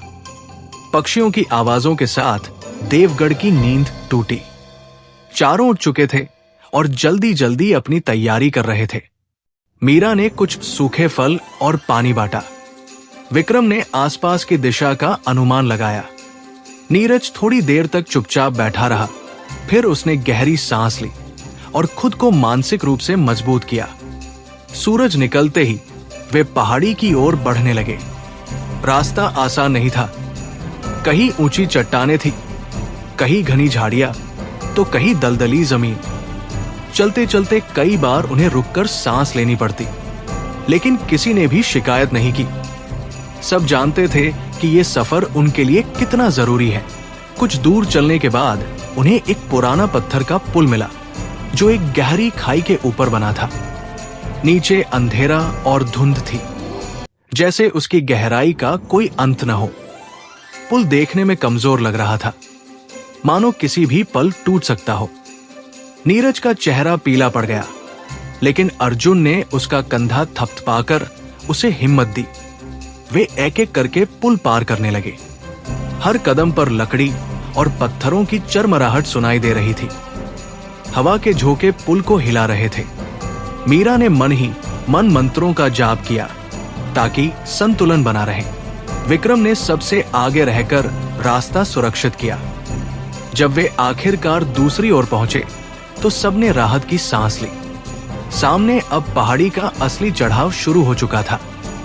रास्ता और भी कठिन होने वाला था। दूर ऊपर वही हल्की चमक अब साफ दिखाई दे रही थी। अर्जुन ने उसे देखा और उसके भीतर एक नई ऊर्जा जाग उठी। उसे लग रहा था कि वो अपने भाग्य के और करीब पहुंच रहा है। देवगढ़ की ये यात्रा अब केवल खोज नहीं रही थी, बल्कि आत्म खोज बन चुकी थी। हर कदम के साथ उनका साहस, विश्वास और आपसी रिश्ता और मजबूत होता जा रहा था। और उन्हें पता था कि आगे जो भी आने वाला है, वो उनकी जिंदगी हमेशा के लिए बदल देगा। पहाड़ी की चढ़ाई अब और भी कठिन होती जा रही थी। सूरज पूरी तरह निकल चुका था, लेकिन उसकी रोशनी घने पेड़ों और ऊंची चट्टानों के बीच फंसकर कमजोर पड़ जाती थी। कहीं कहीं तो ऐसा लगता था जैसे दिन के उजाले में भी हल्की सी धुंध छाई हुई हो। अर्जुन सबसे आगे चल रहा था। उसकी आंखें लगातार रास्ता तलाश रही थी, और उसका मन उसी रहस्यमय चमक पर टिका हुआ था, जो पहाड़ी की ऊंचाई से लगातार उन्हें बुला रही थी। मीरा उसके पीछे पीछे चल रही थी। उसके चेहरे पर हल्की थकान झलक रही थी, लेकिन उसकी आंखों में एक अलग ही चमक थी। वो इस जगह की ऊर्जा को पहले से ज्यादा महसूस कर पा रही थी।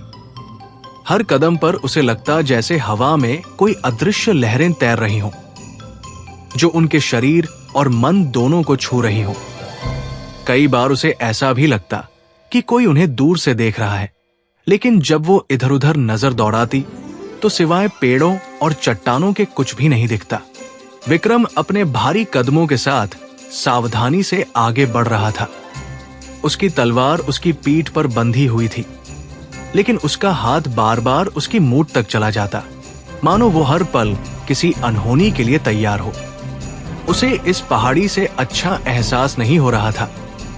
उसका अनुभव कह रहा था कि ये जगह सिर्फ प्राकृतिक रूप से ही नहीं, बल्कि किसी और कारण से भी खतरनाक है।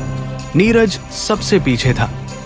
वो बार बार रुककर गहरी सांस लेता और फिर खुद को संभालकर आगे बढ़ता। उसका शरीर थक चुका था, लेकिन मन अब भी हार मानने को तैयार नहीं था। उसे याद आ रहा था कि कैसे कुछ दिन पहले तक वो एक साधारण सा युवक था और आज वो इस रहस्यमय यात्रा का हिस्सा बन चुका है। कभी कभी उसे खुद पर ही यकीन नहीं होता कि वो इतना आगे आ चुका है। कुछ देर तक चुपचाप चलते रहने के बाद अचानक अर्जुन रुक गया।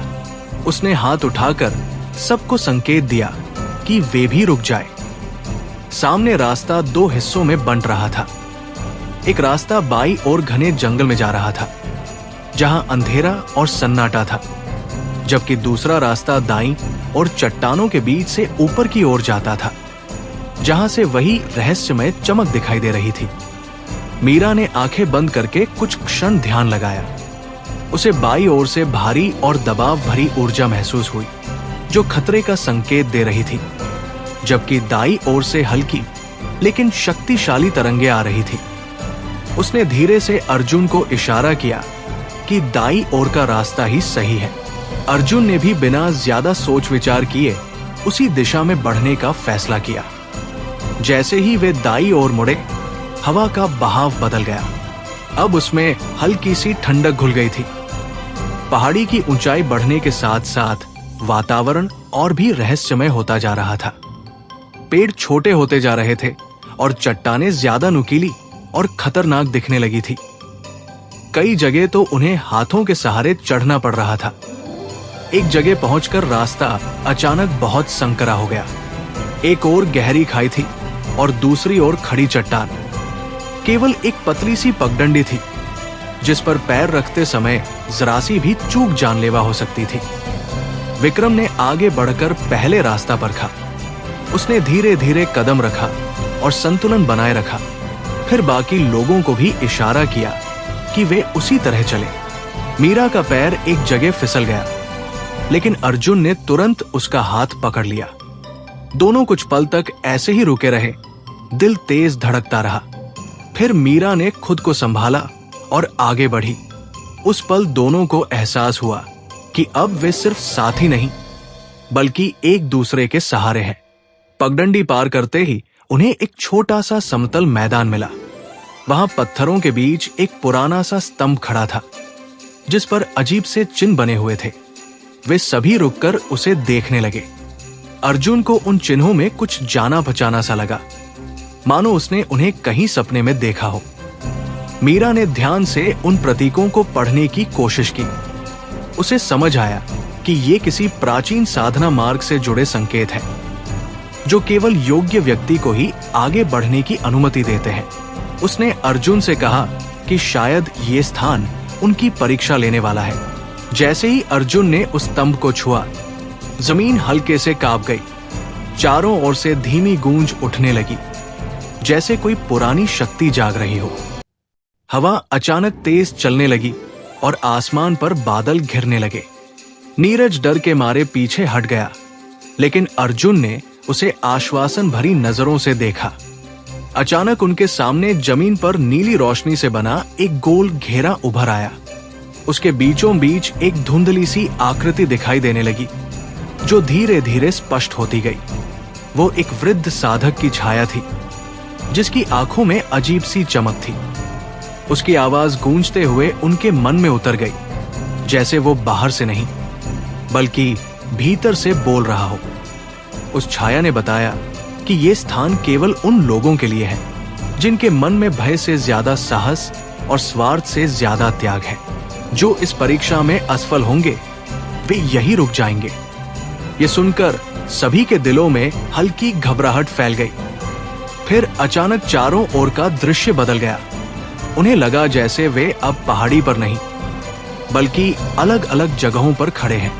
हर कोई अपने अपने भीतर की सबसे बड़ी कमजोरी के सामने था। अर्जुन ने खुद को अकेला और असहाय देखा। मीरा ने अपने प्रियजनों को खोते हुए महसूस किया। विक्रम ने अपनी असफलताओं को सामने खड़ा पाया और नीरज ने अपने डर को सजीव रूप में देखा। यह सब वास्तविक नहीं था, लेकिन महसूस बिल्कुल सच जैसा हो रहा था। हर किसी को अपने भीतर से लड़ना पड़ रहा था। अर्जुन ने अपनी आंखें बंद कर ली और खुद से कहा कि वो भागेगा नहीं। उसने अपने भीतर की शक्ति को महसूस किया और धीरे धीरे वह दृश्य धुंधला होने लगा। एक एक करके सभी ने अपने अपने डर पर काबू पाया। जैसे ही आखिरी भ्रम टूटा, वे फिर उसी समतल मैदान में खड़े थे। स्तंभ की रोशनी अब और तेज हो चुकी थी, मानो उसने उन्हें स्वीकार कर लिया हो। उस पल सभी समझ गए कि ये केवल शुरुआत थी। आगे की राह और भी कठिन होने वाली थी, लेकिन अब वे पहले से ज्यादा मजबूत, एकजुट और आत्मविश्वासी महसूस कर रहे थे। पहाड़ी की चोटी अब ज्यादा दूर नहीं थी और उनके भाग्य का अगला अध्याय उनका इंतजार कर रहा था। स्तंभ की रोशनी धीरे धीरे मंद होने लगी, लेकिन उसके भीतर से उठी ऊर्जा अब भी चारों के शरीर में दौड़ रही थी। अर्जुन को ऐसा लग रहा था जैसे उसकी सांसों में भी अब पहले से ज्यादा ताकत भर गई हो। उसके भीतर एक अजीब सा आत्मविश्वास जाग चुका था, मानो उसने अपने ही मन से कोई बड़ा युद्ध जीत लिया हो। मीरा की आंखों में अब डर की जगह स्थिरता और गहराई थी। वो पहले से ज्यादा शांत दिख रही थी, लेकिन उसके भीतर एक मजबूत लहर उठ चुकी थी। विक्रम ने गहरी सांस ली और अपने कंधों को झटका दिया, जैसे वो पुराने बोझ को वही छोड़ देना चाहता हो। उसे अपने अतीत की असफलताएं अब उतनी भारी नहीं लग रही थी। नीरज अब भी थोड़ा हाफ रहा था, लेकिन उसके चेहरे पर एक हल्की मुस्कान थी। पहली बार उसे अपने ऊपर गर्व महसूस हो रहा था कि वो अपने डर से हार नहीं गया। चारों कुछ देर तक बिना बोले खड़े रहे। हवा अब शांत हो चुकी थी। बादल धीरे धीरे छंटने लगे थे और ऊपर नीला आसमान दिखाई देने लगा था। दूर पहाड़ी की चोटी से वही सुनहरी नीली चमक अब और साफ नजर आ रही थी। ऐसा लग रहा था जैसे कोई उन्हें बुला रहा हो, लेकिन अब उस बुलावे में डर नहीं, बल्कि अपनापन था। अर्जुन ने सबसे पहले कदम बढ़ाया। उसने पीछे मुड़कर सबको देखा और हल्की सी मुस्कान के साथ आगे बढ़ गया। बाकी तीनों भी बिना कुछ कहे उसके पीछे चल पड़े। अब उनके कदमों में हिचकिचाहट नहीं थी। वे जानते थे कि आगे क्या है, ये कोई नहीं जानता, लेकिन साथ होने से हर मुश्किल आसान लग रही थी। रास्ता अब पहले से ज्यादा कठिन होता जा रहा था। चट्टानें तीखी थी और कई जगह जमीन फिसलन भरी थी।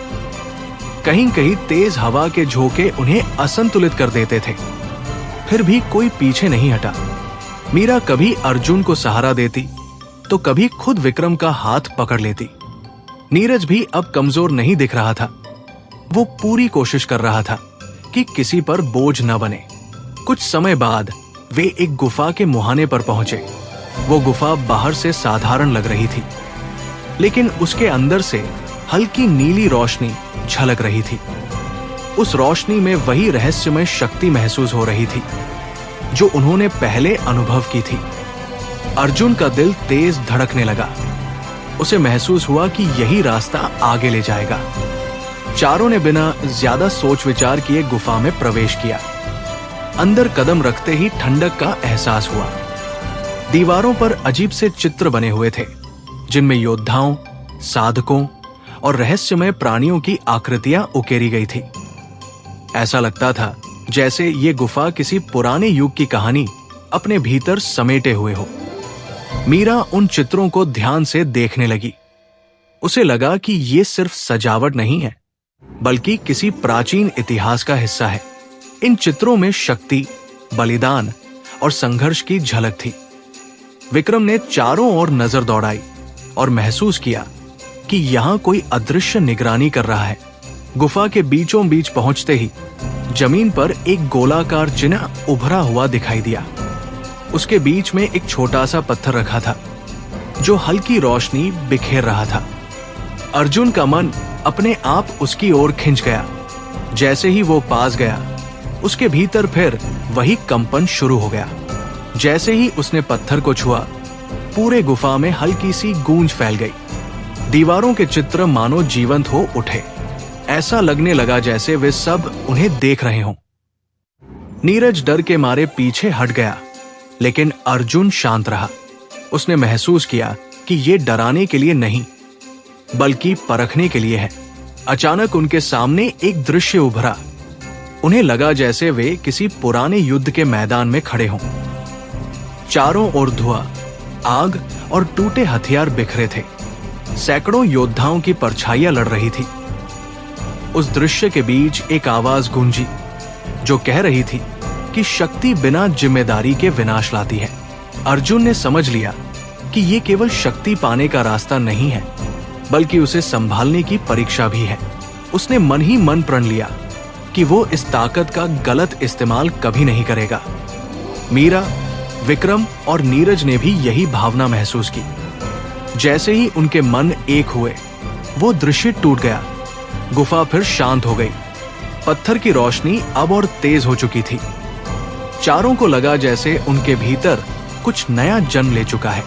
अब वे जानते थे कि ये यात्रा केवल बाहर की नहीं, बल्कि भीतर की भी है, और ये अभी शुरू ही हुई है। सुबह की हल्की धूप जब गुफा के मुहाने से अंदर आई, तो चारों की आंखें खुली। रात कब बीत गई, किसी को पता ही नहीं चला।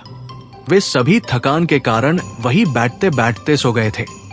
अब जब आंख खुली, तो शरीर में अजीब सी ताजगी महसूस हो रही थी, मानो पूरी रात किसी अदृश्य शक्ति ने उन्हें संभाल कर रखा हो। अर्जुन सबसे पहले उठा। उसने बाहर झांक कर देखा। पहाड़ी की चोटी अब बहुत पास लग रही थी। सुनहरी नीली रोशनी अब पहले से कहीं ज्यादा साफ दिख रही थी। उसका दिल जोरों से धड़क उठा। उसे लगा कि वे अपने लक्ष्य के बेहद करीब है। मीरा धीरे धीरे उठी और अपने बाल संवारते हुए बाहर देखने लगी। उसने गहरी सांस ली और मुस्कुराई। उसे अंदर से लग रहा था कि आगे कुछ बहुत बड़ा होने वाला है, कुछ ऐसा जो उनकी जिंदगी बदल देगा। विक्रम ने अपनी तलवार ठीक की और कंधों को सीधा किया। उसकी आंखों में अब पहले जैसी सख्ती नहीं, बल्कि एक नई चमक थी। वो अब सिर्फ एक योद्धा नहीं, बल्कि इस समूह का रक्षक बन चुका था। नीरज थोड़ा सुस्त था, लेकिन उसने भी खुद को संभाला। वो जानता था कि अब पीछे हटने का कोई रास्ता नहीं है। उसने मन ही मन खुद से वादा किया कि वो इस बार कमजोर नहीं पड़ेगा। चारों ने गुफा से बाहर कदम रखा। बाहर की हवा ठंडी और ताजी थी। दूर दूर तक फैली पहाड़ियां, पेड़ और बादल एक अद्भुत दृश्य बना रहे थे। लेकिन इस सुंदरता के पीछे छुपा खतरा भी अब वे समझ चुके थे। थोड़ा आगे बढ़ते ही रास्ता एक बार फिर संकरा हो गया। इस बार सामने एक पुराना पुल था, जो दो पहाड़ियों को जोड़ता था। वो लकड़ी और रस्सियों से बना था और काफी जर्जर हालत में था। नीचे गहरी खाई थी, जिसमें बादल तैर रहे थे। उसे देखकर नीरज की सांस अटक गई। अर्जुन ने पुल को परखा। उसने धीरे धीरे एक कदम रखा। पुल हल्का सा हिला, लेकिन टूटा नहीं। उसने बाकी लोगों को भी इशारा किया कि सावधानी से चलें। एक एक करके सभी पुल पर चढ़े। हवा तेज चल रही थी। पुल हिल रहा था। हर कदम पर दिल धड़क रहा था। मीरा बीच में आकर थोड़ा लड़खड़ा गई, लेकिन विक्रम ने तुरंत उसका हाथ पकड़ लिया। उस पल दोनों की आंखों में एक अजीब सा भरोसा झलक उठा। आखिरकार वे पुल पार कर गए। दूसरी ओर पहुंचते ही सबने राहत की सांस ली, लेकिन तभी दूर से एक गहरी गर्जना सुनाई दी। पहाड़ों के बीच वो आवाज गूंजकर कई गुना बढ़ गई। चारों चौंक गए। उन्होंने देखा कि सामने की चट्टानों के पीछे से एक विशाल छाया उभर रही थी। वो किसी सामान्य जानवर की नहीं, बल्कि एक रहस्यमय प्राणी की थी, जिसकी आंखें लाल चमक रही थी। वो प्राणी धीरे धीरे आगे बढ़ रहा था। उसकी हर चाल से जमीन कांप रही थी। अर्जुन ने महसूस किया कि ये उनकी अब तक की सबसे बड़ी परीक्षा होने वाली है। विक्रम ने तलवार निकाल ली। मीरा ने अपनी ऊर्जा को केंद्रित किया। नीरज ने डर को पीछे छोड़ने की कोशिश की। अर्जुन ने गहरी सांस ली और आगे बढ़ा। अब उनके सामने सिर्फ एक ही रास्ता था, लड़ना या हार जाना। और वे हार मानने वाले नहीं थे। उनकी असली यात्रा अब शुरू हो रही थी। विशाल प्राणी धीरे धीरे आगे बढ़ रहा था। उसके भारी कदमों से जमीन में कंपन फैल रहा था और आसपास की चट्टानों से छोटे छोटे पत्थर गिरने लगे थे। उसकी लाल चमकती आंखें सीधे अर्जुन और उसके साथियों पर टिकी हुई थी, मानो वो पहले ही तय कर चुका हो कि वे ही उसका शिकार है। हवा में एक अजीब सी गंध घुलने लगी थी, जिसमें कच्चे लोहे और जली हुई मिट्टी की मिलीजुली बू महसूस हो रही थी। उस गंध ने नीरज के भीतर छुपे डर को फिर से जगा दिया, लेकिन उसने अपने दांत भींचकर खुद को संभाला। अर्जुन ने एक कदम आगे बढ़ाया और अपनी सांसों को नियंत्रित किया। उसे याद आया कि गुरु सदानंद ने एक बार कहा था कि असली योद्धा वही होता है जो डर को पहचान कर भी उसे अपने ऊपर हावी नहीं होने देता। उस पल उसे लगा जैसे उसके भीतर की ऊर्जा धीरे धीरे जाग रही हो। उसकी नसों में एक हल्की गर्माहट दौड़ने लगी, मानो कोई अदृश्य शक्ति उसे लड़ने के लिए तैयार कर रही हो। मीरा ने अपनी आंखें बंद कर कुछ क्षण ध्यान लगाया। उसने अपनी हथेलियों में जमा होती ऊर्जा को महसूस किया और फिर धीरे से आंखें खोली। अब उसके चेहरे पर घबराहट नहीं थी, बल्कि एक शांत दृढ़ता थी। विक्रम ने अपनी तलवार को कसकर पकड़ा और पैरों की स्थिति मजबूत कर ली। वो जानता था कि ये लड़ाई साधारण नहीं होगी। नीरज ने भी अपनी छोटी सी छड़ी को थाम लिया, जो उसने हाल ही में साधना के दौरान इस्तेमाल करना सीखा था। वो अभी भी कमजोर था, लेकिन अब वो भागने वाला नहीं था। वो प्राणी अब उनके काफी करीब आ चुका था। उसका शरीर काले और भूरे रंग की मोटी खाल से ढका था, जिस पर जगह जगह चमकदार नीली धारियां थी। उसकी पीठ पर नुकीले उभार थे, जो किसी पुराने युद्ध के निशान लगते थे। उसका मुंह खुला तो अंदर से तेज भाप सी निकलने लगी, जैसे उसके भीतर आग जल रही हो। अचानक उसने जोर से दहाड़ मारी। वो आवाज इतनी तेज थी कि चारों के कानों में झंझनाहट होने लगी। पास की झाड़ियां हिल उठी और कुछ पेड़ तक झुक गए। उसी पल उसने छलांग लगाई और सीधे अर्जुन की ओर झपटा।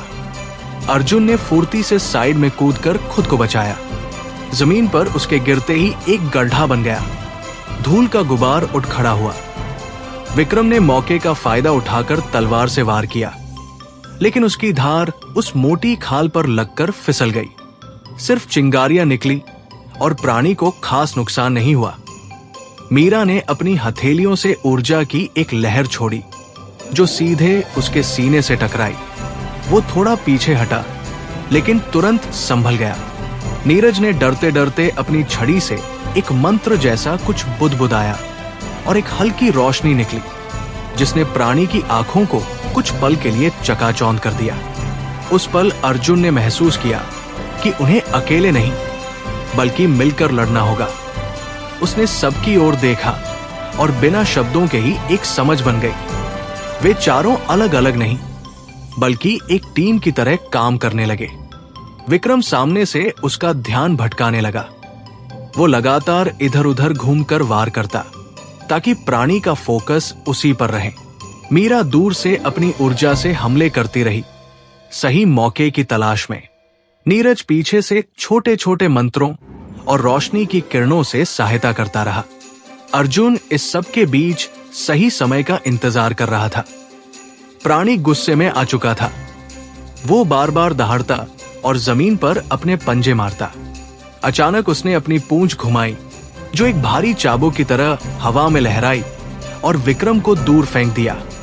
विक्रम एक चट्टान से टकराकर गिर पड़ा। मीरा घबरा गई, लेकिन उसने खुद को संभालते हुए और तेज हमला किया। अर्जुन का खून खौल उठा। उसने भीतर की शक्ति को पूरी तरह जागृत करने की कोशिश की। उसे गुफा में मिले पत्थर की याद आई, उस रोशनी की, उस चेतावनी की। उसने अपनी आंखें बंद की और एक पल के लिए खुद को उसी ऊर्जा से जोड़ लिया। अचानक उसके शरीर के चारों ओर हल्की सुनहरी आभा फैल गई। उसने जमीन पर जोर से पैर पटका और हवा की तरह आगे बढ़ा। प्राणी को संभलने का मौका ही नहीं मिला। अर्जुन ने उसकी गर्दन के पास एक कमजोर जगह पर पूरी ताकत से प्रहार किया। वहां से तेज चमक निकली और प्राणी दर्द से कराह उठा। मीरा और नीरज ने उसी पल अपने हमले और तेज कर दिए। विक्रम भी लड़खड़ाते हुए उठा और आखिरी ताकत जुटाकर एक जोरदार वार किया। चारों की संयुक्त शक्ति ने प्राणी को पीछे धकेल दिया। आखिरकार वो विशाल प्राणी जमीन पर गिर पड़ा। उसकी सांसें धीमी होती गई और उसकी आंखों की लाल चमक बुझने लगी। चारों कुछ देर तक वही खड़े हाफते रहे। उनके शरीर थक चुके थे, लेकिन दिल में एक अनोखा संतोष था। उन्होंने पहली बार महसूस किया कि साथ होने का मतलब क्या होता है। ये जीत सिर्फ ताकत की नहीं थी, बल्कि भरोसे और दोस्ती की भी थी। आगे की राह अभी लंबी थी, लेकिन अब वे जानते थे कि वे मिलकर किसी भी तूफान का सामना कर सकते हैं। जंगल में कुछ देर तक सन्नाटा छाया रहा। अभी कुछ क्षण पहले जो दहाड़े, टकराहट और ऊर्जा की चमक चारों ओर फैल रही थी, वो सब जैसे अचानक निगल ली गई हो। विशाल प्राणी का भारी शरीर जमीन पर निश्चल पड़ा था। उसकी आंखों की लाल आग बुझ चुकी थी और उसकी सांसें पूरी तरह थम चुकी थी। अर्जुन कुछ देर तक उसे घूरता रहा, मानो विश्वास ही न हो रहा हो कि वे सच में बच गए हैं। उसके सीने में उठती गिरती सांसें अब भी तेज थी, लेकिन भीतर कहीं एक अजीब सी शांति भी उतरने लगी थी। मीरा धीरे धीरे आगे बढ़ी और झुककर उस प्राणी को ध्यान से देखने लगी। उसकी आंखों में भय नहीं, बल्कि जिज्ञासा थी। उसने धीमे स्वर में कहा कि यह साधारण वन्य जीव नहीं था। इसकी देह पर जो नीली धारियां थी, वे किसी ऊर्जा से जुड़ी प्रतीत होती है। विक्रम, जो अभी तक अपनी चोट सहला रहा था, पास आया और बोला कि उसने ऐसे जीवों के बारे में पुराने ग्रंथों में पढ़ा है। इन्हें वन रक्षक कहा जाता है, जो किसी खास स्थान या वस्तु की रक्षा के लिए बनाए जाते हैं। ये सुनते ही अर्जुन के मन में गुफा में मिली वो रहस्यमयी शिला घूम गई, जिसकी चमक और चेतावनी अभी भी उसके भीतर गूंज रही थी। नीरज थोड़ा सहमा हुआ था, लेकिन उसकी आंखों में गर्व भी था। उसने कहा कि अगर हम चारों मिलकर न लड़ते तो शायद आज यहां कोई खड़ा न होता। उसके शब्दों में सच्चाई थी। अर्जुन ने पहली बार महसूस किया कि ये यात्रा अब अकेली नहीं रही। वो हमेशा अपने भीतर की शक्ति और अपने संघर्षों में उलझा रहा था, लेकिन आज उसने देखा कि साथियों का होना कितनी बड़ी ताकत है। उसके मन में जो युए की याद आई, उसकी हंसी, उसका भरोसा, और उसने मन ही मन ठान लिया कि वो हर उस व्यक्ति की रक्षा करेगा जो उस पर विश्वास करता है। इसी बीच अचानक उस मृत प्राणी के शरीर से हल्की सी चमक उठी। पहले तो सब चौकन्ने हो गए, लेकिन वो चमक भयावह नहीं थी, बल्कि किसी दिव्य आभा जैसी थी। उसकी छाती के पास से एक छोटा सा नीला गोला निकलने लगा, जो हवा में तैर रहा था। वो ऊर्जा का सघन रूप था, जैसे किसी ने शुद्ध शक्ति को एक बिंदु में समेट दिया हो। मीरा ने धीरे से कहा कि ये उसकी आत्मा शक्ति हो सकती है, जिसे साधक अपने भीतर समाहित कर सकते हैं। अर्जुन के भीतर हलचल मच गई। उसे लगा मानो वो गोला उसे पुकार रहा हो।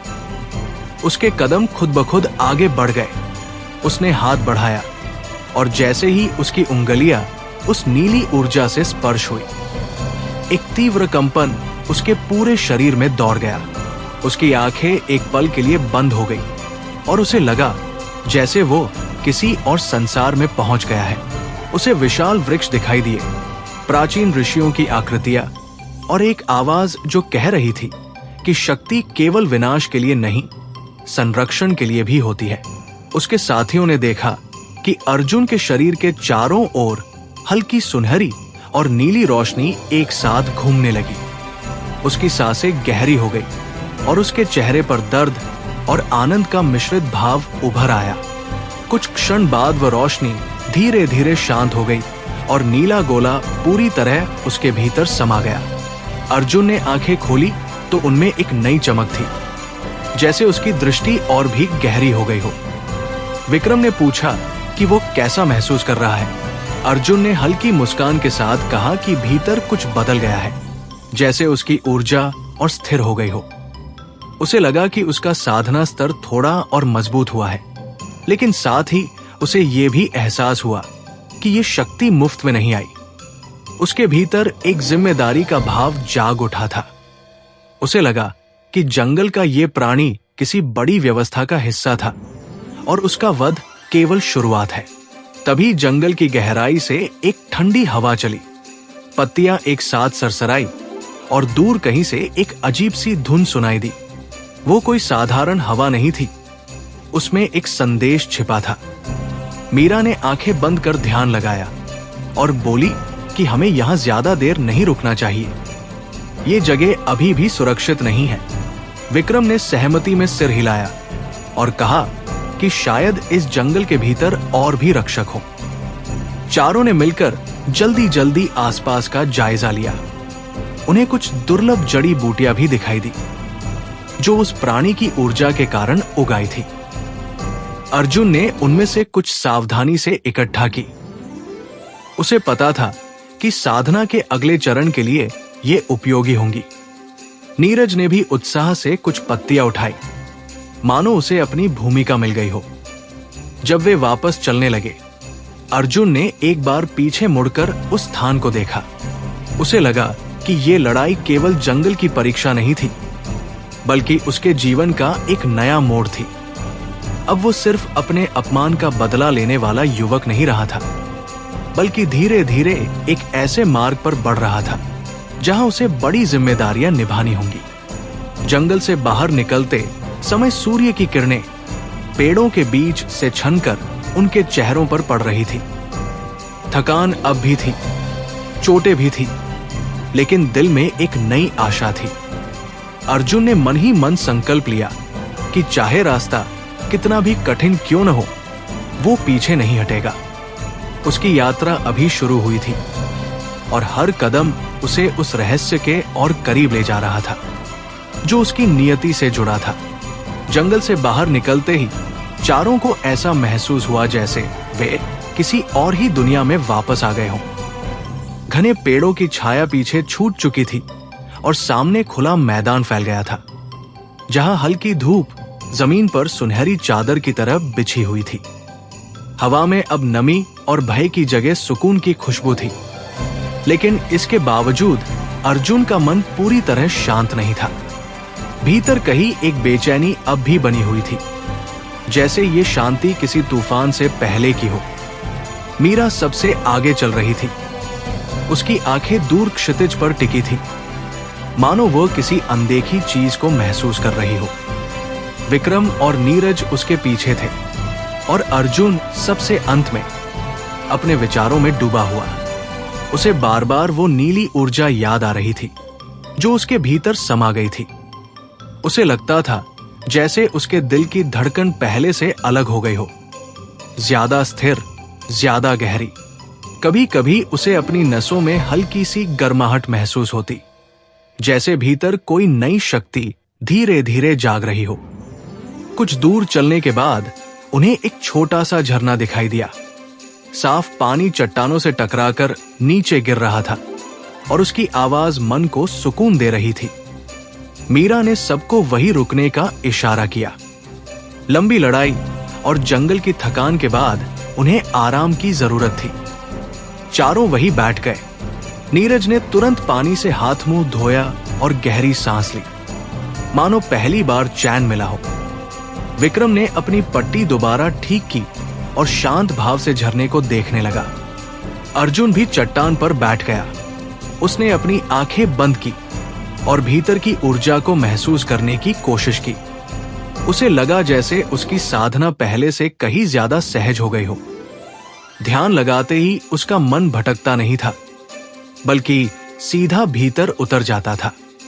उसने महसूस किया कि नीली शक्ति उसके दांतियान के पास स्थिर होकर धीरे धीरे घुल रही है, जैसे पानी में शहद घुल जाए।